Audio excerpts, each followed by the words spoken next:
Welcome to a place where shadows breathe and the unknown comes alive. Here, every story is real, and every whisper could be the last sound you hear. From haunted houses to encounters that defy reason, this is where true horror lives. You've found the channel that dares to tell the stories others are too afraid to remember? Turn off the lights, put on your headphones, and enter. If you're brave enough. Story 1. The voice beside the bed. It began on a quiet school night in 2009. A 16-year-old girl named Claire was finishing her homework when she realized how unusually silent the house was. Her parents were asleep down the hall, the family dog curled up at the foot of her bed. She turned off the lamp, slid under the covers, and allowed herself to drift toward sleep. But then she heard it. A whisper so faint. It was almost mistaken for her own thoughts. At first she ignored it. But when her eyes snapped open, she knew. It wasn't her imagination. The voice came from the empty space directly beside her bed, so close that she could feel the vibration. Against her ear, it said only one word, Claire. Her entire body went stiff. The dog lifted its head, ears alert, staring into the exact corner of the room where the whisper had come from. She reached for her phone, hands trembling, and turned on the flashlight. Nothing, just her desk, her clothes. On the chair, the shadows stretching across the walls. But when she turned the light off, again the voice returned, stronger, angrier. This time it hissed her name. The dog bolted from the room. Claire followed, sleeping on the couch for the next 3 nights. She never heard the whisper again, but she swears to this day it was not her imagination. Story 2. The crying in the attic. James and his wife had just moved into an old, colonial-style home in Pennsylvania.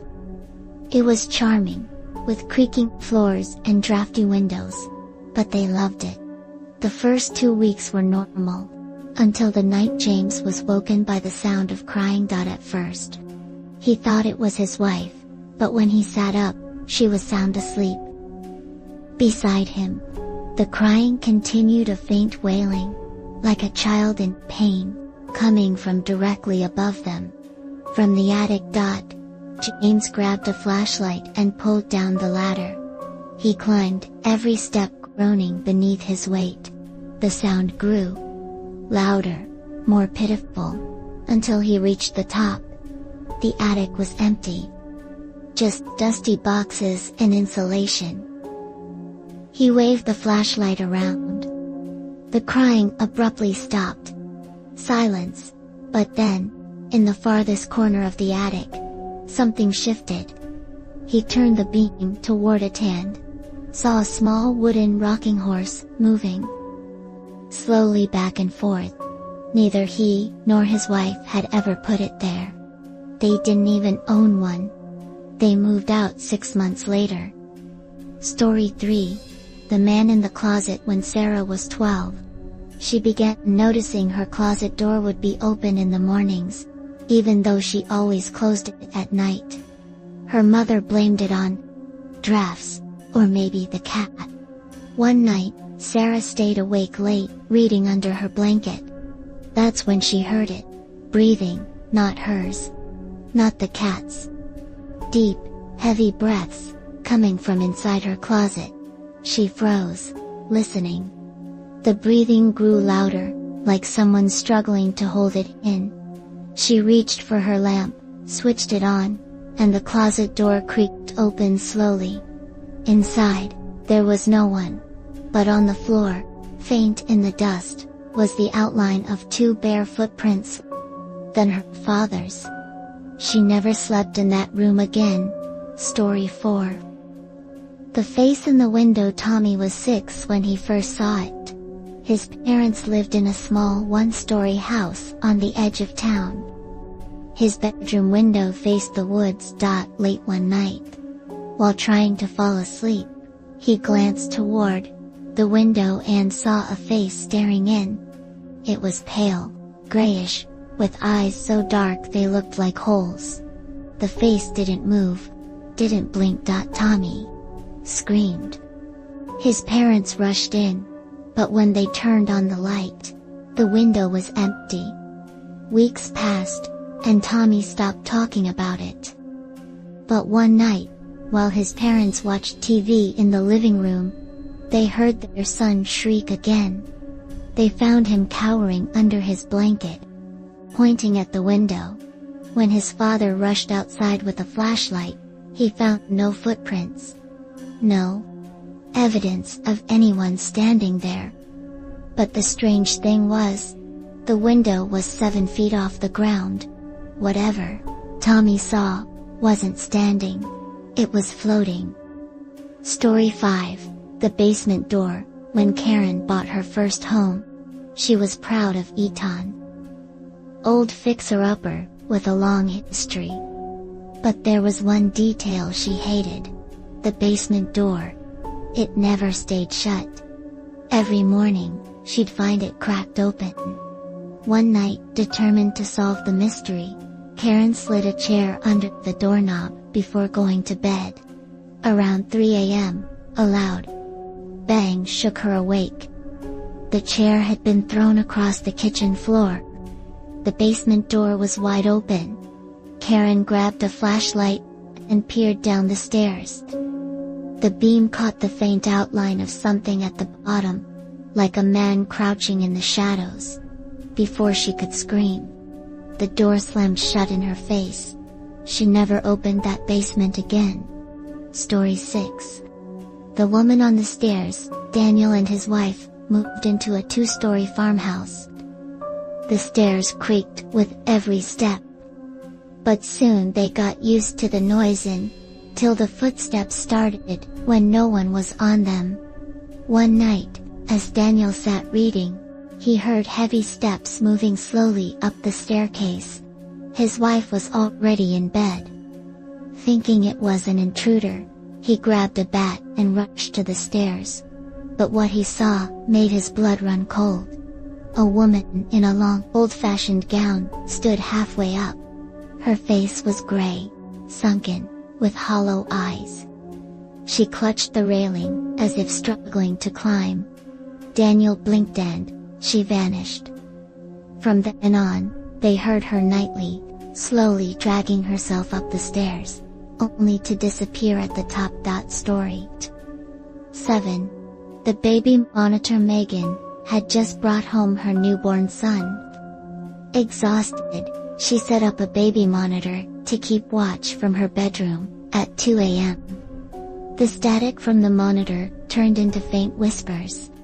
Then, clear as day, she heard a woman's voice humming a lullaby. Her heart pounded. She sprinted to her son's room. The crib was empty. She screamed, frantic. She saw her husband rushing in with the baby in his arms. He'd taken the boy downstairs to soothe his crying. But when they checked the monitor again, the recording still played. The voice? A lullaby, soft and deliberate, coming from the empty crib. Story 8. The painting. An elderly couple inherited a large oil painting of a stern-looking man in black clothing. They hung it in the hallway, though neither liked it. Soon, strange things started happening. At night, they'd hear footsteps pacing in the hall. Sometimes, they'd wake to find the painting slightly tilted, as if someone had brushed past it. One night, the husband swore he saw the man from the painting, standing at the end of the hallway, watching him. When he turned on the light, nothing. A week later, the couple's granddaughter came to visit. She stopped in front of the painting, pale as a sheet. "That man," she whispered. "Why is he in the hallway at night?" The painting was removed the next day. Story 9.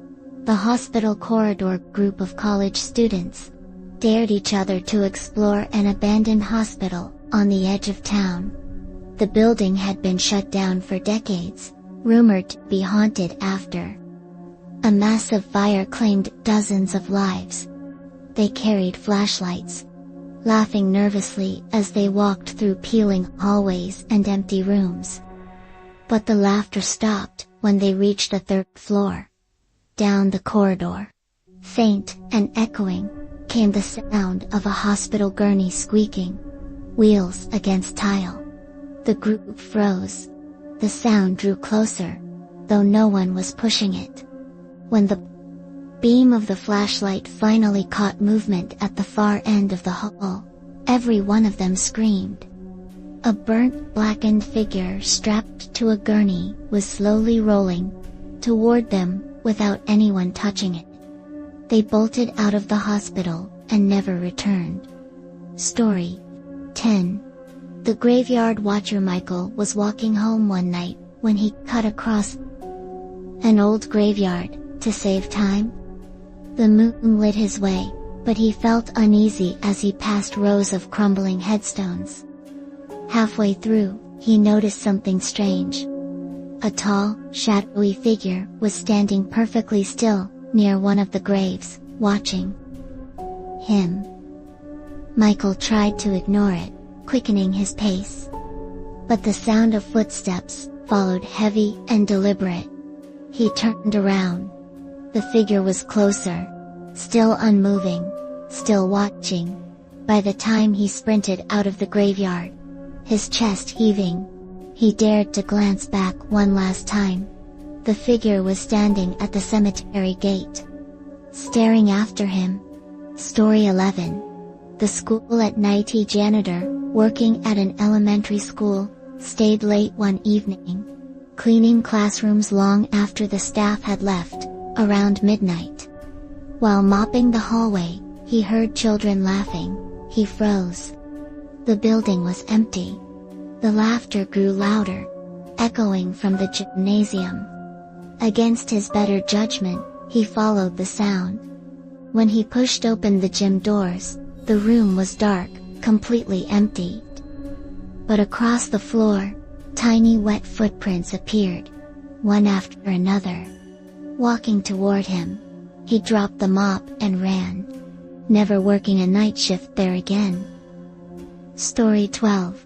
The tunnel. Two brothers explored an old railway tunnel rumored to be haunted. After several workers died during its construction, inside, their flashlights flickered as the damp air pressed down on them. Halfway through, they heard voices, men shouting, coughing, crying out for help. Then came the sound of rocks tumbling, as if the tunnel were caving in. Suddenly, a wave of freezing air swept past them, carrying the scent of smoke and dust. In the faint glow of their flashlights, they saw them, dozens of figures in ragged clothing, their faces pale and twisted in agony, stumbling through the tunnel walls as if reliving their deaths. The brothers fled, their screams echoing until daylight hit their faces at the tunnel's end. Story 13. The hitchhiker Mealy was driving home late at night on a deserted country road, when she saw a girl standing on the shoulder. She slowed down, worried it was someone in trouble. The girl looked about 17, pale, with long black hair that hung in her face. Emily rolled down her window to ask if she needed help. The girl didn't answer, just stared with hollow eyes. Against her better judgment, Emily unlocked the passenger door. The girl climbed in silently, staring straight ahead. They drove for several miles in silence. Finally, Emily asked, "Where do you live?" The girl turned her head slowly and whispered, "You should have kept driving." Emily's headlights flickered, the car swerved, and when she regained control, the seat beside her was empty. For weeks afterward, Emily saw her in the rearview mirror, always in the back seat. always watching. Story 14. The boy in the hotel during a business trip.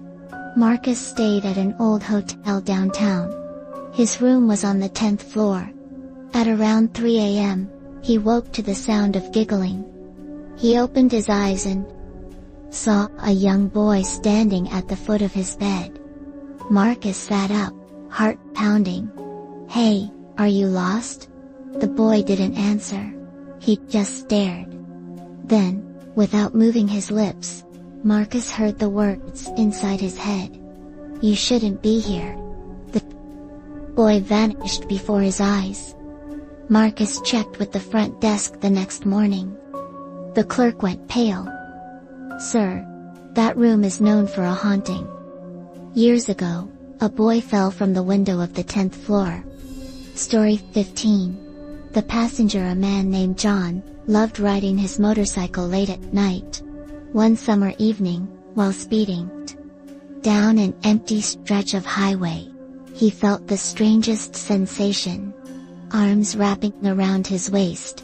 He nearly lost control, swerving to a stop. But when he turned, no one was there. Shaken, he rode home. But over the next week, every time he got on the bike, the arms returned. Cold, stiff, clinging tighter the faster he went. Finally, he took the bike to a mechanic, hoping for a rational answer. The man shook his head. "Funny thing," he said. "The guy I bought this from, he died on this bike. Passenger riding with him didn't make it either." John sold the motorcycle the very next day. Story 16. The whispering follower Rachel was on a hiking trip with friends when she felt the sensation of being watched. Every time she turned, she caught sight of a shadow darting behind the trees. That night, while lying in her tent, she heard a whisper directly outside the fabric. It said her name. The next day, even after leaving the woods, she still heard it. Walking to her car, in the shower, at work. Always her name, whispered right at her ear. She went to a priest for help. After listening to her story, he asked a chilling question. "Did you ever speak back?" Rachel admitted that on the second night, she whispered back, "What do you want?" The priest's face went pale. "Never answer it. You've given it permission." Rachel says she still hears it sometimes. Even now. Story 17. The woman in the mirror, Samantha, had just moved into her first apartment. The bathroom mirror was old and spotted, but she didn't think much of it. One night, while brushing her teeth, she noticed something strange. Her reflection wasn't moving correctly. When she lowered her toothbrush, the reflection lowered it. A second too late. Samantha froze, her mouth full of toothpaste. As the reflection slowly smiled, though she hadn't, she stumbled out of the bathroom, slamming the door. From that night on, she covered the mirror with a towel. But sometimes, when she passed the bathroom, she swears she can hear faint scratching, like fingernails tapping against glass, trying to be let out. Story 18. The man with no face. Say college. Student named Anthony lived in a dorm that was rumored to be haunted. One night, while studying late, he felt someone walk past him. He looked up. A man was standing in the doorway. At first, Anthony thought it was a roommate, but then he realized the man had no face, no eyes, no mouth, just smooth skin. Anthony shot to his feet, but the figure glided into the room, stopping just inches away. Then, in a voice that didn't come from a mouth, but from everywhere at once, it said, "You shouldn't see me." Anthony blacked out. When he woke, it was morning, and he was lying face down on his desk. Story 19. The hotel room. Cal, a businessman, checked into a hotel on the outskirts of town. That night, the phone in his room rang. He answered. A woman's voice whispered, "Do not sleep in that bed." He hung up, unnerved, but exhaustion got the better of him. He crawled into bed and fell asleep. At 3 a.m., he woke to suffocating pressure on his chest. In the dim light, he saw a pale woman crouched on top of him, her hair hanging in his face. He thrashed violently and she vanished. The next morning, he asked the front desk about the phone call. The clerk looked confused. "Sir, that room doesn't even have a phone line connected." Story 20. The last ride. A man named Carl worked as a taxi driver for 20 years. One rainy night, he picked up a woman standing alone at the side of the road. She gave him an address in a quiet neighborhood. When they arrived, Carl turned to tell her the fare, but the back seat was empty. He rang the doorbell of the house anyway. An elderly man answered. When Carl explained what happened, the man nodded grimly. "Yes, that was my wife. She died 10 years ago on that road. You're not the first driver to bring her home." Carl quit driving the following month. You've just stepped into the darkness. But the stories don't end here. Every night, somewhere in the world, someone is living the next horror you'll hear. If you